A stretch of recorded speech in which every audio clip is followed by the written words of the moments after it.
Good morning everyone, welcome once again to our YouTube channel Anuj sir math classes. चलिए बच्चे जल्दी से start करते हैं आज का सेशन। और आज हम करेंगे बेटे वही एक्सरसाइज 4.3 एनसीईआरटी से बेटा, और स्पेशली ध्यान देंगे उन क्वेश्चनों पर जो कि रिलेट करेंगे वर्ड प्रॉब्लम से। जी हाँ बेटे, अब हम स्टार्ट करेंगे स्टेटमेंट प्रॉब्लम या फिर word problem starting from question number 4। ठीक है बेटा, तो बड़े ध्यान से देखना।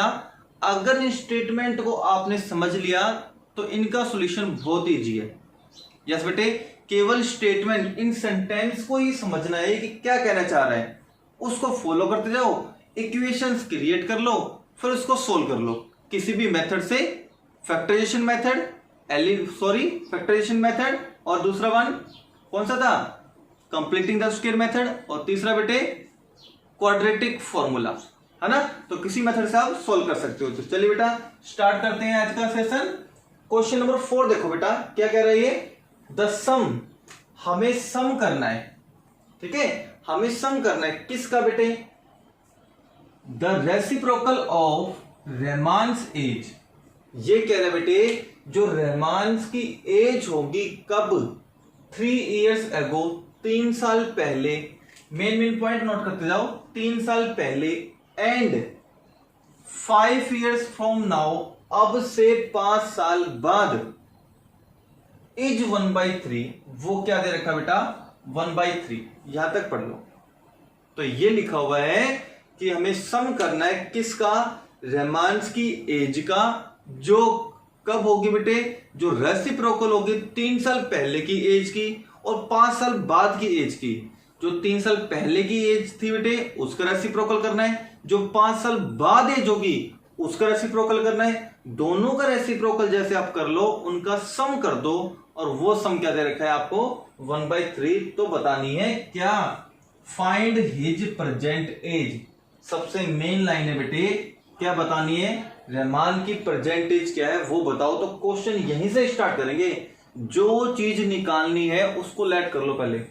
तो हम कहेंगे बेटे लेट रेमान्स परसेंटेज। तो मान लेंगे रेमान की परसेंटेज, वो मान लेंगे x ईयर, ये हमने मान ली। ठीक है, अब प्रेजेंट से पास्ट में जा सकते हैं, प्रेजेंट से फ्यूचर में जा सकते हैं अपन, है ना। तो प्रेजेंट से पास्ट में जाना है, देखो कैसे, अब 3 years ago, अब हम लिखेंगे बेटे 3 years ago, कोमा रेमान्स एज, 3 साल पहले रेमान की एज कितनी थी वो बताएंगे। तो बेटे अब उसकी एज सपोज कर लो 10 years है, तो 3 साल पहले की थी, क्या 3 साल पहले, वो थी बेटे 10 - 3 7 years, है ना, 3 कम कर दिया। अब उसकी एज बेटे x है, तो 3 साल पहले क्या थी, x - 3। तो आपको ये ध्यान देना है, जैसे आप पास्ट की एज का जिक्र करोगे तो जितनी एज का जिक्र कर रहे बेटे उतना बैक चले जाओ। 3 years ago है तो 3 साल पहले कर दो। दूसरी लाइन क्या थी, 5 years फ्रॉम नाउ, हम कहेंगे एंड 5 years फ्रॉम नाउ, अब से 5 साल बाद। तो अब से 5 साल बाद तो रेमान की एज ज्यादा हो जाएगी ना। अब का मतलब क्या है बेटे, प्रेजेंटेज, अब का मतलब प्रेजेंटेज। तो कह रहा है कि अब से 5 साल बाद रेमान्स की एज क्या बन जाएगी, अब उसकी एज x है, 5 साल बाद क्या बन जाएगी, 5 प्लस कर दो, 5 हमने प्लस कर दिया, ये बन जाएगी। ठीक है, यहां तक तो फोल्डर अपना तैयार हो चुका। अब आपको करना क्या है, यहां लिखना है आपको अकॉर्डिंग टू क्वेश्चन। ठीक है, अकॉर्डिंग टू क्वेश्चन। अब समझो, जो रेमान की एज थी 3 साल पहले की, वो ये रही। रेमान की एज होगी बेटे जो 5 साल बाद, वो ये रही। उन दोनों एज का क्या करना है आपको, रेसिप्रोकल। तो 3 साल पहले की एज ये थी, रेसिप्रोकल किसी का भी करना हो तो 1 के अपॉन में लिख दो, है ना। इसका रेसिप्रोकल करना है तो 1 के अपॉन में लिख दो, ये लिख दिया मैंने हमने 1 के अपॉन में। तो ये क्या था बेटे, हमें सम करना था जो रेसिप्रोकल आएगा उसका, हमें सम करना था जो रेसिप्रोकल आएगा उसका, किसका बेटे, जो 3 साल पहले की एज थी और जो 5 साल बाद एज होगी। तो जो रेसिप्रोकल आया है इनका सम करना था, और वो सम कितना दे रखा था आपको 1/3, ये दे रखा था 1/3। तो ऐसे बेटे हमने स्टेटमेंट प्रॉब्लम को कन्वर्ट कर दिया न्यूमेरिकल प्रॉब्लम में। अब ये क्वेश्चन आपको याद है कल मैंने प्रैक्टिस के लिए दिया था, सेम वही क्वेश्चन है, एक दो स्टेप्स में करा देता हूं बेटे। अब इन दोनों का लेंगे बेटे एलसीएम, एलसीएम लेंगे कितना आएगा x-3 इंटू में x+5, ये एलसीएम आ गया, ये जाएगा इधर x+5 प्लस ये जाएगा इधर, ये हो जाएगा x-3 बराबर 1/3। x प्लस का है, ये भी प्लस का है, तो बन गया बेटे 2x। 5 - 3 ये बन गया 2, किसका बचेगा बेटे ये प्लस का, क्योंकि प्लस का नंबर बड़ा है। यहां आएगा x-3 इंटू x प्लस के 5 बराबर 1/3। आप क्रॉस करेंगे, ये तो जाएगा इधर और ये जाएगा बेटे इधर क्रॉस होके, तो दोनों ब्रैकेट को हम उधर भेज दें, तो ये बन जाएगा x-3 इंटू x प्लस 5, दोनों क्रॉस मल्टीप्लाई करेंगे 1 से, तो यही आएगा बराबर इस 3 को क्रॉस मल्टीप्लाई करेंगे इन दोनों नंबर से, इन दोनों नंबर से, तो इससे करेंगे तो क्या बन जाएगा 6x, 3 को 2 से करेंगे क्या बन जाएगा प्लस के 6, ये बन गया। अब सिंपली क्या करना है, इस x को दोनों से मल्टीप्लाई कर दो, तो क्या बनेगा x को x से करोगे तो x², x को 5 से करेंगे तो 5x, इसी तरीके से ये करो, दोनों को करो माइनस के तो 3x आएंगे, -3 को 5 से मल्टीप्लाई करो माइनस के 15 हो गए, 6x प्लस 6, अब कितने बचेंगे x², 5x माइनस में 3x कितने बचेंगे प्लस के 2x बचेंगे, माइनस में 15 थे, ये दोनों बेटे इधर ले आए, माइनस के 6x हो गए, माइनस के 6 बराबर 0, इतना बच गया। x² 2x माइनस के 6x कितने बचेंगे माइनस के 4x, माइनस के 15 माइनस के 6 माइनस के हो गए 21 बराबर 0। आगे आप इसको खुद से सोल्व करोगे, मैंने क्वाड्रेटिक इक्वेशन बना के छोड़ दी। अब इसके फैक्टराइजेशन मेथड से करो, चाहे कंप्लीटिंग द स्क्वायर मेथड से करो, चाहे क्वाड्रेटिक फॉर्मूले से। फैक्टराइजेशन से इसके मैं फैक्टर बता देता हूं, माइनस के 7 प्लस के 3 ये फैक्टर बनेंगे, आगे आपको सोल्व करना है। जल्दी से इसको नोट डाउन करो बेटे। नेक्स्ट क्वेश्चन चलते हैं, क्वेश्चन नंबर 5, ठीक है।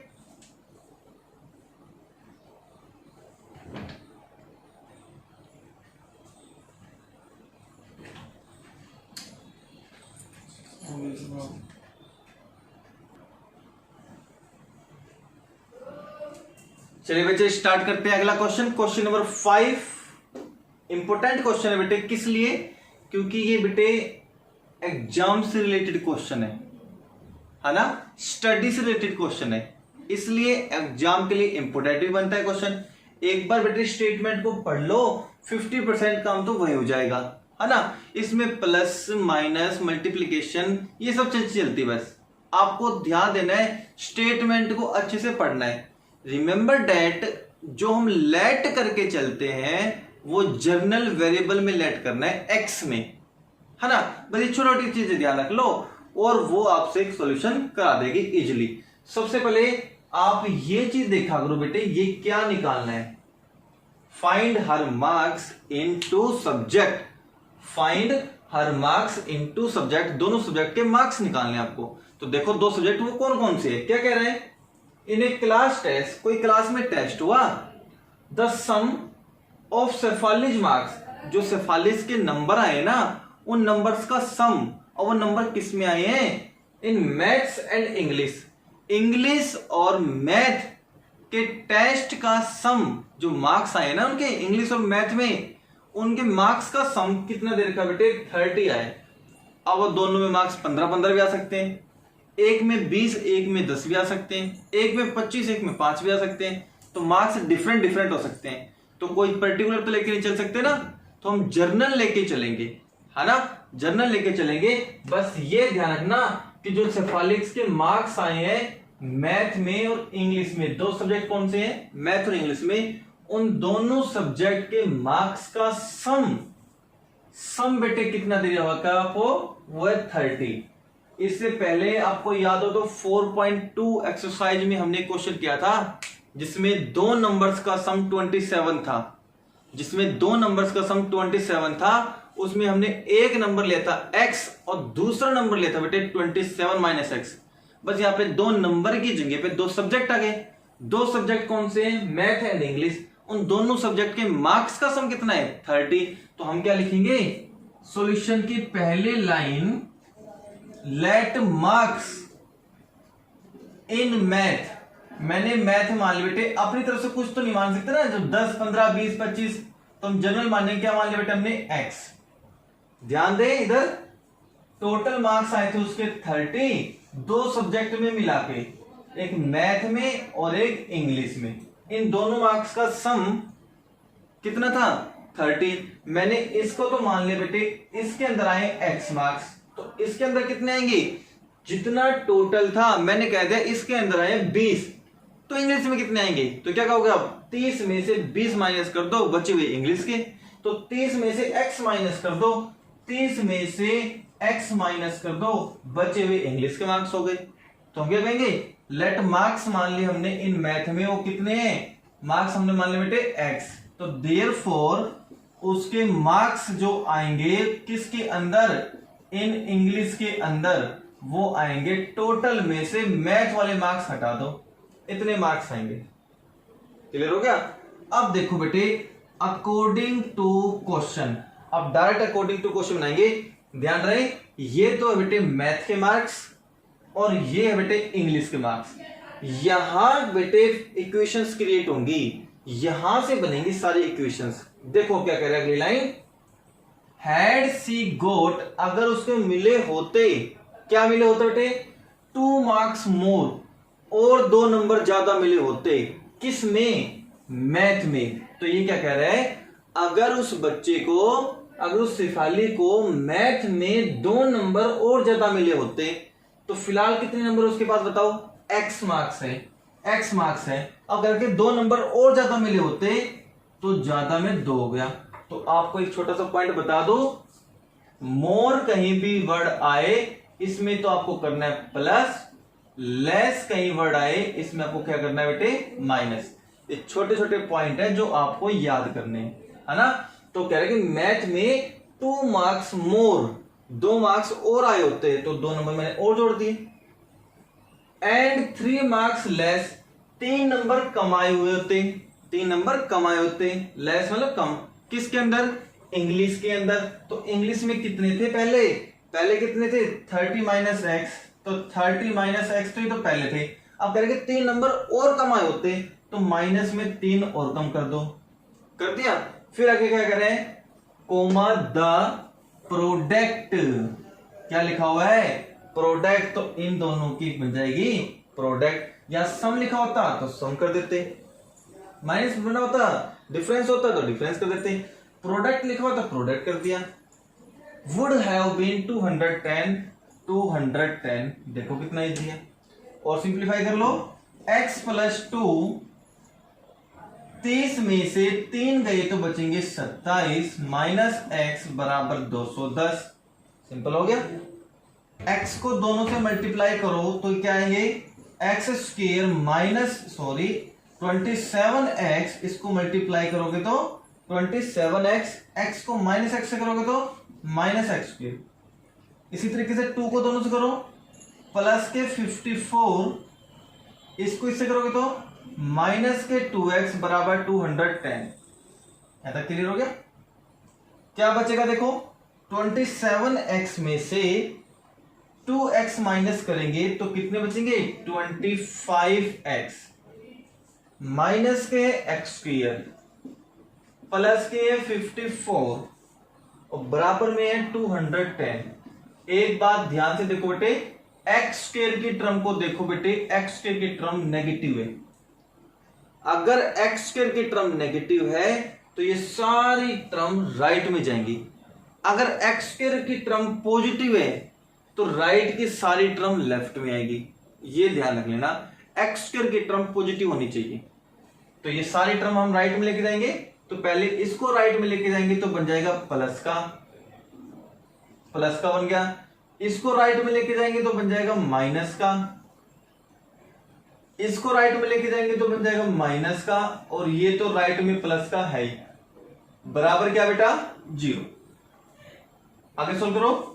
एक्स स्क्वायर माइनस में 25x, ये कितने बचेंगे बेटे, प्लस का नंबर बड़ा है तो इसमें से घटाओ तो प्लस का बचेगा ना, तो 210 में से 54 माइनस कर दो, कितने बचेंगे 6, 156 ये बच जाएंगे, तो प्लस के बचेंगे 156 बराबर 0।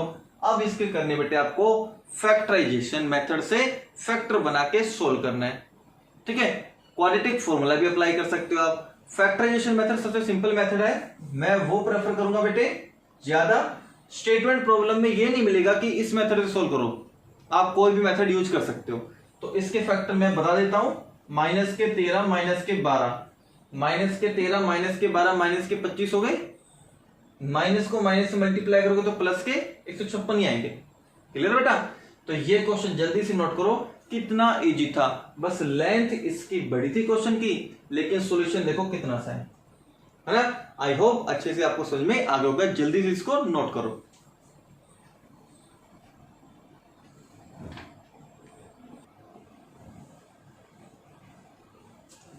चलिए बच्चे स्टार्ट करते हैं अगला क्वेश्चन। क्वेश्चन नंबर 6 देखो बेटा, इसमें क्या फाइंड करना है, find the sides of the field. जो फील्ड है बेटे उसकी साइड फाइंड आउट करनी है, तो चेक कर ले एक बार ये फील्ड है किस शेप का, स्क्वायर है, रेक्टेंगुलर है ना। तो देखो बेटा, the diagonal of A rectangular field, ये हमें पता चल गया कि जो फील्ड है वो किस शेप का है, रेक्टेंगुलर शेप का है। तो देखो बेटे यहां पे जल्दी से रेक्टेंगुलर शेप का है, ये रेक्टेंगुलर शेप का हमने बना लिया, ठीक है। अब क्या कह रहे हैं बेटे, the diagonal of A rectangular field, तो रेक्टेंगल तो बन गया बेटे आपका एबीसीडी, एबीसीडी। अब इसमें डायगोनल कौन सा होगा, ये वाला इसका डायगोनल होगा, ये डायगोनल है, ठीक है। अब कह रहे बेटे ये वाला diagonal field is 60 meters more than the shorter side. तो ये कह रहा है कि ये डायगोनल कोई शॉर्टर साइड है, जो सबसे छोटी साइड है, जो सबसे छोटी साइड है उससे 60 मीटर ज्यादा है। कौन, ये डायगोनल, ये डायगोनल 60 मीटर ज्यादा है। तो मोर में हम क्या करेंगे, प्लस करेंगे, कितना 60 मीटर, प्लस 60 मीटर करेंगे किससे, शॉर्टर साइड से। अब साइड बेटे रेक्टेंगल की दो ही होती है, एक लेंथ और एक ब्रेथ, एक लेंथ होती है और एक ब्रेथ। इन दोनों में से शॉर्टर साइड कौन सी नजर आ रही है आपको, ये वाली, ये शॉर्टर मान लूंगा, तो ये कौन सी है, थोड़ी सी से लॉन्गर है, दो ही साइड होगी। अब क्या कह रहे हैं, इफ द लॉन्गर साइड, जिक्र आ गया, if the longer side is 30 meters more than, longer side भी 30 मीटर ज्यादा है किससे, द शॉर्टर साइड से, इसी शॉर्टर साइड से। मतलब बेटे ये डायगोनल भी 60 ज्यादा है तो 60 प्लस करेंगे शॉर्टर साइड में से, और कह रहे जो लॉन्गर साइड है, ये लॉन्गर साइड भी 30 ज्यादा है, 30 प्लस करेंगे किससे, किसमें से, शॉर्टर साइड में से। तो भैया शॉर्टर साइड क्या है आपकी, तो शॉर्टर साइड को मैं x मान लू, शॉर्टर साइड को क्या मान लेंगे, x मान लेंगे। तो ये तो 60 ज्यादा है तो क्या बन जाएगा, x प्लस 60, ये 30 ज्यादा है तो क्या बन जाएगा, x प्लस 30। तो लॉन्गर साइड तो 30 ज्यादा थी, वो 30 प्लस होगी, डायगोनल 60 ज्यादा था तो x प्लस 60 बन गया। शॉर्टर साइड को हमने मानना पड़ेगा सिर्फ x। तो हम बेटे ये था find the side of the field, find the side of the field. Field की साइड कौन सी होगी, फील्ड की दो साइड होगी, अब एक तो कौन सी, शॉर्टर साइड, और एक कौन सी होगी, लॉन्गर साइड, जिसको हम क्या बोलते थे, लेंथ और ब्रेथ। अब लेंथ और ब्रेथ की जगह कौन है, शॉर्टर साइड, लॉन्गर साइड, बस। तो हम क्या मानेंगे बेटे, पहली लाइन हम क्या मानेंगे सॉल्यूशन की, लेट जो सबसे छोटी साइड है वो मानते हैं, लेट शॉर्टर साइड हमने क्या मान लिया बेटे, x मीटर मान लिया, x मीटर। तो देयरफॉर लॉन्गर साइड, जो लॉन्गर साइड होगी वो क्या बन जाएगी, longer side is 30 meter more, longer side 30 meter ज्यादा है तो 30 प्लस कर देंगे। अब ये 30 प्लस किस में करते हैं, the shorter side, shorter side से। शॉर्टर साइड आपके पास x है, and diagonal of the field, जो डायगोनल ऑफ द फील्ड बनेगा वो क्या देख लो बेटे, जो डायगोनल है रेक्टेंगुलर फील्ड का वो 60 मीटर जाता है, 60 मीटर जाता है, तो 60 प्लस कर देंगे, 60 प्लस कर देंगे। किस में से जाता है बेटे, वो शॉर्टर साइड से जाता है, तो शॉर्टर साइड आपके पास x थी। देखो कितना क्लियर हो गया, ये इतने मीटर है और ये इतने मीटर है, इतना क्लियर हो गया। आप क्या कह रहे हैं, find the sides of the field. आपको पता हो इन ट्रायंगल, ये लेके चलो आप इन राइट ट्रायंगल, मैंने राइट ट्रायंगल बोल दे बेटे डायरेक्टली, और राइट ट्रायंगल कौन सा, ABC। देखो बेटे चेक करो, ABC आपका राइट ट्रायंगल है ना, राइट ट्रायंगल। तो ये बताओ बेटे सबसे लॉन्गर साइड ये है ना डायगोनल, ये हाइपोटेन्यूज का काम करेगी।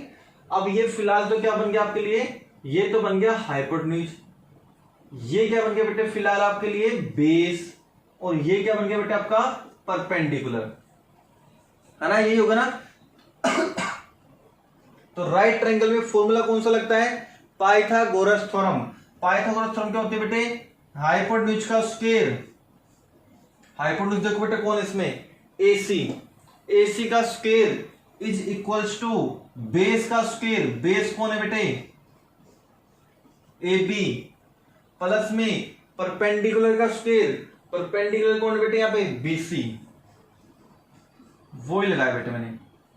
इन राइट ट्रायंगल में कौन सी थ्योरम लगेगी, पाइथागोरस थ्योरम, हाइपोटेन्यूज का square is equal to base का स्क्वायर प्लस परपेंडिकुलर का स्क्वायर। वैल्यू भर दो, AC की वैल्यू चेक करो कितनी है, x प्लस 60, AB की वैल्यू कितनी है, x प्लस 30, प्लस BC की वैल्यू कितनी है, x। बस इसको सिंप्लीफाई करना है आपको, a प्लस b का होल स्क्वायर, a x है, b कौन है 60, तो a प्लस b का होल स्क्वायर क्या बनेगा, a square plus b square, इसका स्क्वायर करो तो 60 का स्क्वायर, 60 का स्क्वायर क्या बनेगा 60 इंटू 60, तो ये बन गया बेटे 6 36 00, ये बन जाएगा आपके पास, 6 को 6 से मल्टीप्लाई कर लो और 2 जीरो लगा दो, ठीक है। तो a square plus b square plus क्या आएगा 2ab, 2ab, तो देखो 2ab करके देखो, 2 इंटू a कौन है x इंटू b कौन है 60, तो कितना बन जाएगा 120, तो ये बन गए और x ये रहा, तो 120x। एक एक पॉइंट बता दिया मैंने आपको,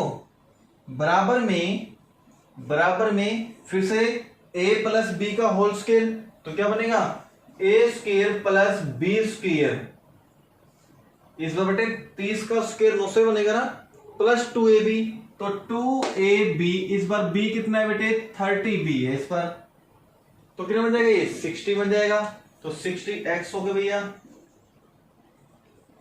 प्लस में x का स्क्वायर, प्लस में x का स्क्वायर, ये बन गया लॉजिक। ये सारी टर्म हम लेके जाएंगे बेटा राइट में, हम लेके जाएंगे राइट में, तो देखो क्या चीज बचेगी, जब ये x के राइट में जाएगा तो माइनस का बन जाएगा, और माइनस का बनते बेटे ये इससे कैंसिल हो गया कैंसिल। अब क्या बचा राइट में, एक तो x स्क्वायर बचा, एक तो बचेगा x स्क्वायर, और क्या बच रहा है प्लस के 900 प्लस में 60x, ये तीनों बच गई। ये राइट में जाएगी तो माइनस की, माइनस का बन गया भाई, और ये राइट में जाएगा ये भी माइनस का बन गया। अब लेफ्ट में कुछ नहीं बचा, लेफ्ट में बचा है 0। ये एक्स स्क्वायर जब राइट में लेके जाएंगे तो माइनस का बन जाएगा, वो कट जाएगा। फिर ये 3 टर्म बच गई, वो तीनों टर्म लिख दी हमने। फिर ये राइट में जाएगी तो माइनस की, ये राइट में जाएगी तो माइनस की। क्लियर है बेटा यहां तक? अब देखो बेटे पहले एक्स स्क्वायर, ये 60x प्लस का है, ये 120 माइनस का है, तो माइनस के 60 बचेंगे, है ना। यहां से देख लो बेटे, ये प्लस का ये माइनस का है, तो घटेंगे तो माइनस के बचेंगे, क्योंकि माइनस की बड़ी है। अब बनाने बेटे आपको फैक्टर, अब बनाने आपको फैक्टर, ठीक है।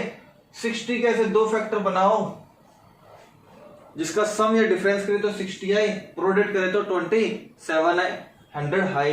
तो इसके फैक्टर में बना देता हूं, माइनस के तो ये बनेंगे, प्लस के ये बनेंगे।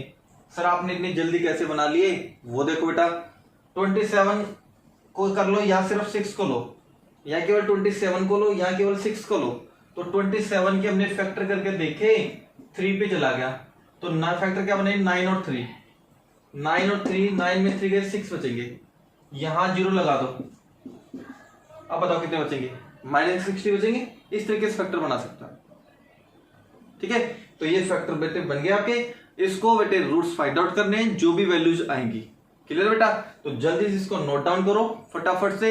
अगर वीडियो लेक्चर बेटा आपको समझ में आ रहा है अच्छे से, तो प्लीज वीडियो को लाइक कर दो, कमेंट करो सर हमें समझ में आ गया, ठीक है बेटे। और जो न्यू यूजर्स हमारे साथ कनेक्ट है बेटा, वो प्लीज चैनल को सब्सक्राइब कर लो, और भी अच्छी अच्छी वीडियो मैं आपके लिए लाता रहूंगा बेटे। इससे लास्ट वीडियो अगर आपको देखना है बेटा, quadratic formula completing the scale, तो नीचे डिस्क्रिप्शन में आपको लिंक मिल जाएगा पूरे कंप्लीट चैप्टर 4 का। वहां से आप लिंक पे कॉपी करो बेटे, लिंक पे क्लिक करो और कंप्लीट चैप्टर की प्लेलिस्ट आप देख सकते हो, ठीक है बेटा। तो जल्दी इसको नोट डाउन करो।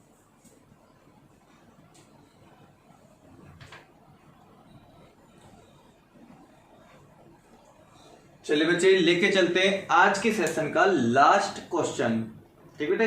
सिर्फ 5 मिनट और देख लो अच्छे से, फिर आपके क्वेश्चन नंबर 4, 5, 6, 7 आई होप अच्छे से क्लियर हो जाएंगे बेटे, और हो भी गए होंगे क्वेश्चन नंबर 4 एंड 5 एंड 6 तो, ठीक है।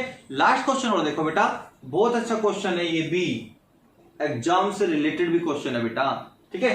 तो देखो बेटे, इक्वेशन बनाने सीखो बेटा आप। अगर आपने इक्वेशन बनाने सीख ली अच्छे से, तो इस टाइप का कोई भी क्वेश्चन आ जाए, आप झटके से क्वेश्चन कर लोगे, ठीक है। तो देखिए बेटा, क्या लिखा था, डिफरेंस, जहां पे सम लिखा हुआ था, अब डिफरेंस आ गया, तो डिफरेंस हम माइनस कर देंगे।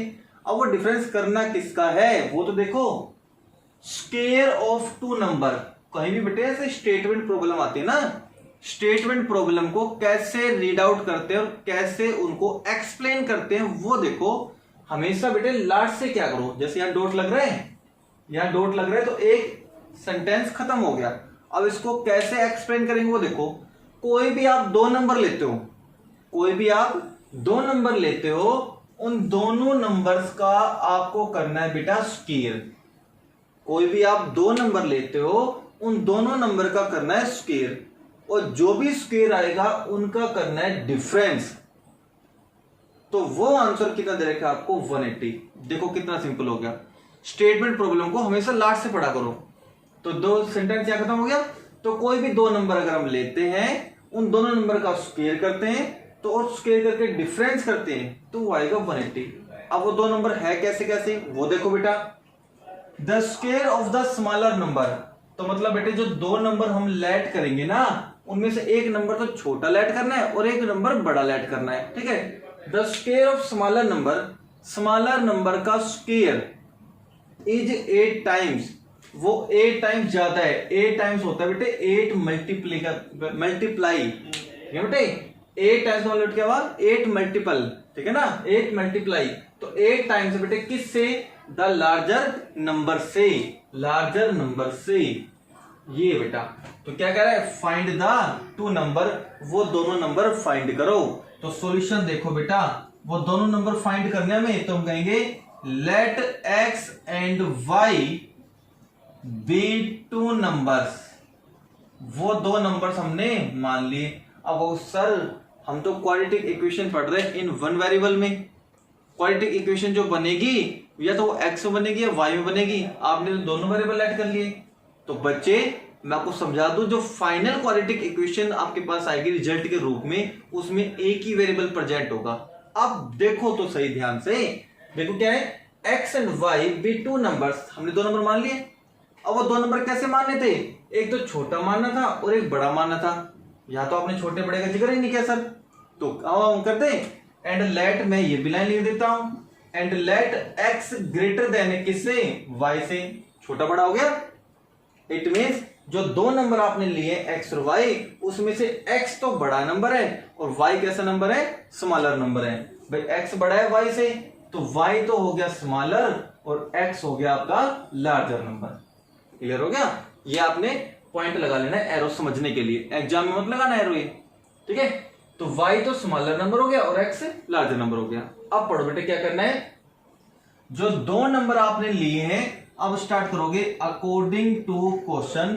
जो दो नंबर आपने लिए हैं, मैंने नंबर लिए x एंड y, उन दोनों नंबर का करो स्क्वायर, उन दोनों नंबर का करो स्क्वायर, और स्क्वायर करके क्या करना है डिफरेंस, डिफरेंस तो वो कितना आएगा 180 आएगा। इक्वेशन बन गई आपके पास फर्स्ट। अगला क्या करता 10 स्क्वायर, अब स्क्वायर करना है, किसका करना है स्क्वायर, स्मॉलर नंबर का। चेक करो स्मॉलर नंबर कौन सा, यहाँ पे स्मॉलर नंबर y है, तो कह रहा है कि जो स्क्वायर आएगा अगेन अकॉर्डिंग टू क्वेश्चन, जो स्मॉलर नंबर का स्क्वायर आएगा इज, ये इज काम करेगा इक्वल का, इज इक्वल हो गई 8 टाइम्स, ये 8 टाइम्स है बेटा, 8 टाइम्स, 8 टाइम्स है बेटे किससे, the larger number. Larger number कौन है x, बताओ कितना इजी था समझना। तो यहाँ पे y स्क्वायर की वैल्यू क्या भर सकते हो बेटा, 8x, इक्वेशन 2 बन गई। y स्क्वायर की वैल्यू कितनी आ गई 8x, इसका मतलब क्या हुआ y स्क्वायर की जगह पे आप क्या रख सकते हो 8x रख सकते हो। तो देखो बेटा अब हम कहेंगे फ्रॉम फर्स्ट इक्वेशन में चलो, फर्स्ट इक्वेशन में चलेंगे तो ये फर्स्ट इक्वेशन है, तो हम लिखेंगे x स्क्वायर माइनस का साइन y स्क्वायर आ गया, तो सर y स्क्वायर की जगह हम ये रख सकते हैं, तो y स्क्वायर की जगह पे रख देंगे 8x बराबर कितना है आपके पास 180, 180 और रीजन जरूर देना बेटे बिकॉज, क्योंकि आपने चेंज किया है ना, यहाँ पे चेंज किया है तो रीजन जरूर दोगे बिकॉज y स्क्वायर की वैल्यू कितनी है 8x है, ये रीजन देती हमने। अब 180 को ले आएंगे लेफ्ट में तो बन जाएगा x square minus 8x minus के 180 बराबर क्या बन जाएगा 0। इसके फैक्टर कर लोगे, फैक्टर कर लोगे, इसके फैक्टर बनेंगे बेटे 18 और 10, माइनस का साइन है ना तो माइनस का तो बनेंगे बड़ा और प्लस का बनेगा छोटा। अब अगर सर यहां से तो x की वैल्यू आएगी, हमें तो दो नंबर निकालने x और y, तो यहाँ पे बेटे x की दो वैल्यू आएंगी, एक प्लस की आएंगी और एक माइनस की आएंगी, एक प्लस की आएंगी और एक माइनस की आएंगी। माइनस वाले को आप कर दोगे रिजेक्ट, वो माइनस वाले को रिजेक्ट क्यों करना है वो सुन लो। अगर x की जो भी वैल्यूज आएंगी दोनों वैल्यू को आपको यहां रखना है इक्वेशन नंबर सेकंड में, तभी तो y की वैल्यू मिल जाएगी। फर्स्ट में भी रख सकते हो वो लेंथ ही चला जाएगा, सेकंड में भरोगे x की वैल्यू देखो पॉजिटिव भरते हैं, कुछ भी है जैसे मैंने भर दिया बेटे यहां से देखो माइनस की वैल्यू है 18 तो प्लस की वैल्यू आएगी, यहां भरते बेटे वैल्यू भरते हैं। सपोज करो x की दो वैल्यू आ गई, एक वैल्यू आ गई बेटे 18, एक वैल्यू आ गई माइनस की 10, ये दो वैल्यू मान ली, ठीक है। यहां भरेंगे बेटे तो वैल्यू पॉजिटिव है, लेकिन यहां अगर मैं माइनस के 10 भरता हूं, देखो माइनस के 10 भरता हूं तो माइनस के 80 हो गए ना, मल्टीप्लाई करेंगे तो माइनस के 80। अब बताओ कोई भी स्क्वायर वाला नंबर, कोई भी स्क्वायर वाले नंबर का आंसर नेगेटिव हो सकता है, नहीं हो सकता। अगर मैं माइनस 10 बेटे में यहां भरता हूं मल्टीप्लाई करेंगे तो माइनस के 80 आएंगे, और माइनस 80 किसका आंसर आएगा बताओ वाई स्क्वायर का, वाई स्क्वायर का आंसर कितना आएगा माइनस का 80। तो कोई भी स्क्वायर वाला नंबर नेगेटिव हो ही नहीं सकता, क्योंकि अगर मैंने यहां से स्क्वायर हटाया तो माइनस 80 पे अंडररूट लग जाएगा, और मैंने कहा था अंडररूट के अंदर नेगेटिव नंबर आ जाए तो रियल नंबर नहीं होता, वो इमेजिनरी नंबर होता है। बताया था ना मैंने 4.3 के फर्स्ट क्वेश्चन में, सेकंड क्वेश्चन में बताया था, दोनों क्वेश्चन में। सेकंड क्वेश्चन मैंने बताया था अगर अंडररूट के अंदर कोई भी नेगेटिव नंबर हो तो रियल नंबर नहीं होता, वो इमेजिनरी नंबर होता है। तो यहाँ पे माइनस के 80 आएंगे, यहाँ से स्क्वायर हटाओगे तो माइनस 80 पे अंडररूट लग जाएगा, वो रियल नंबर नहीं होगा। इसलिए x की जो भी वैल्यू नेगेटिव आएगी उसको रिजेक्ट कर दोगे, पॉजिटिव वैल्यू भी यहाँ पर देना तो y की वैल्यू हो जाएगी। क्लियर बेटे? तो इस तरीके से क्वेश्चन को सोल्व करना था। यहां से आप इसके फैक्टर बना के x की वैल्यू फाइंड आउट करोगे, दोनों जो x की वैल्यू आएगी उसमें से नेगेटिव वैल्यू को रिजेक्ट कर देंगे। रीजन भी देना बेटे, रिजेक्ट क्यों हुआ, क्योंकि स्क्वेयरिंग नंबर नेगेटिव नहीं हो सकता। ठीक है बेटे, तो क्या कहेंगे square of any number, reason देख लो क्या है, square of any number can never be negative, वो नेगेटिव कभी नहीं हो सकता। ठीक है ना, तो x की वैल्यू इसलिए रिजेक्ट हो जाएगी जो भी नेगेटिव आएगी। तो आई होप ये सारे क्वेश्चंस आपको अच्छे से क्लियर हो गए होंगे बेटे। अगर वीडियो अच्छी लगी हो तो लाइक कर दो बेटे, ठीक है। सब्सक्राइब कर लो बेटे चैनल को, ताकि अगली वीडियो की नोटिफिकेशन आपके पास पहुंच जाए। Thank you.